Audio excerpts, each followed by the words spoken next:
नमस्कार. खरंच आई एवढी क्रूर असू शकते? 6 वर्षांच्या बाळाला बोलता येत नाही, ऐकू येत नाही म्हणून आईने केलं असं. सविस्तर बातमी पुढे पाहण्याआधी आपला RJ मराठी न्यूज चॅनल जरूर सबस्क्राईब करून घ्या. कर्नाटकमध्ये रविकुमार आणि त्याची बायको सावित्री असं एक जोडपं राहत होतं. त्यांना एक 6 वर्षांचं बाळ होतं, परंतु त्याला बोलायला ऐकायला काहीच येत नव्हतं.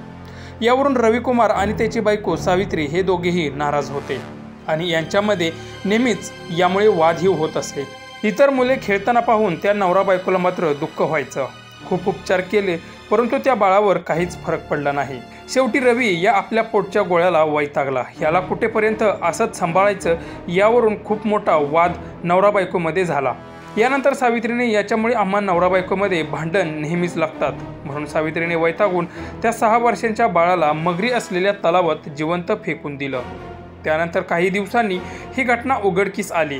नंतर तलावात बाळाचे शोधकार्य सुरू केले, तेव्हा बाळाचा उजव्या हाताचा काही भाग मगरींनी खाल्ल्याचं निदर्शनास आले असून आरोपी दाम्पत्य गवंडी काम करत असून या दोघांनाही पोलिसांनी ताब्यात घेतलं आहे.